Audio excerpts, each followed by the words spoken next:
Today in Hong Kong, a pilot scheme could transform village homes into tourist hotspots, plus urgent updates on elderly care, voter data, traffic, and summer school plans.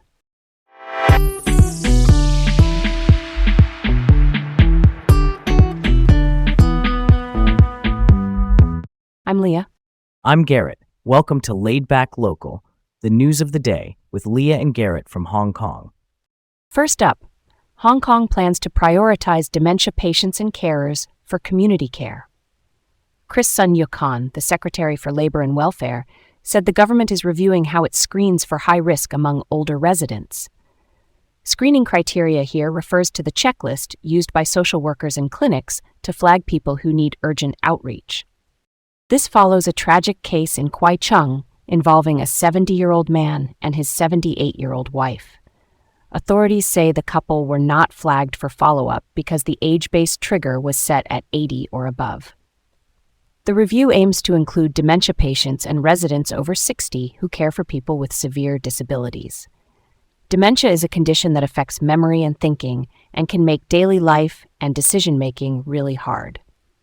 The takeaway, real talk, is to catch risk earlier and get help to families before crises happen. Yeah, that hits different.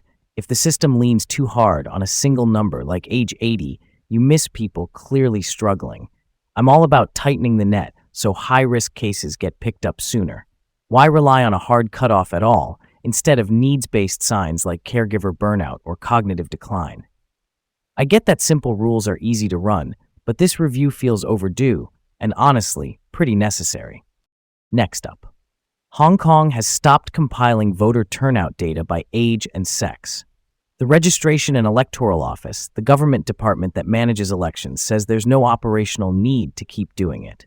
That data had been shared routinely since 2008, so the pause is raising transparency questions. Demographics means the breakdown of who votes, like by age and sex, useful for shaping policy and outreach. Worth noting, the Office of the Ombudsman, the independent watchdog for public administration complaints, found no improprieties or rule-breaking.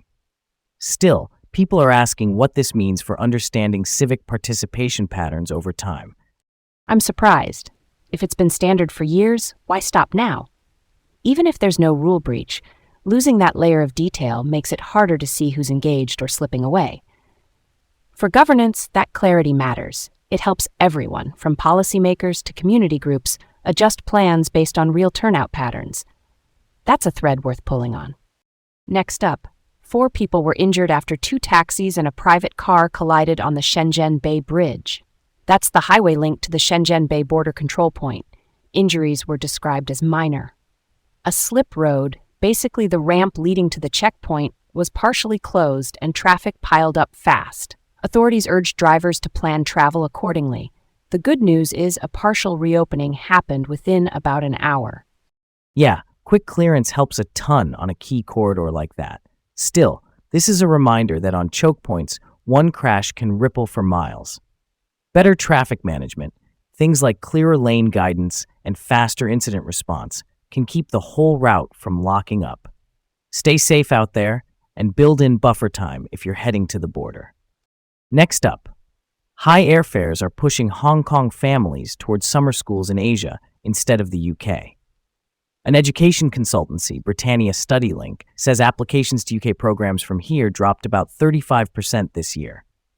Flight prices have jumped. A round-trip economy to London averaged around 6,100 Hong Kong dollars in May and about 8,500 Hong Kong dollars by August, roughly a 39% rise. Ongoing Middle East tensions are a factor in higher travel costs, especially fuel and routes.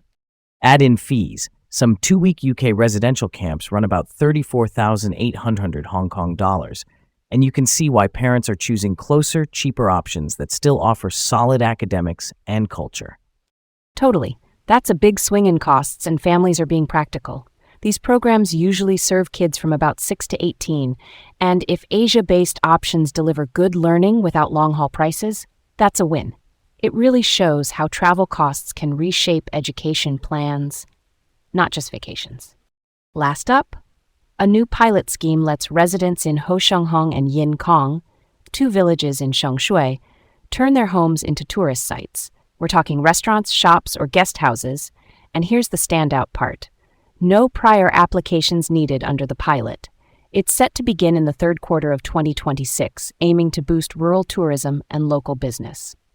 Both villages sit in the northern metropolis area near Kutung North and Long Valley Nature Park, so they're well positioned for visitors. By relaxing planning rules a bit, the government wants to diversify attractions and give rural economies a lift. I'm down for that. Rural food spots and homestays could be instant draws.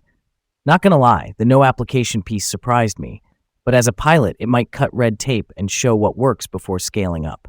That's pretty cool, right? Thanks for joining us on Laid Back Local, the news of the day, with Leah and Garrett from Hong Kong. Have a great day, and join us again tomorrow.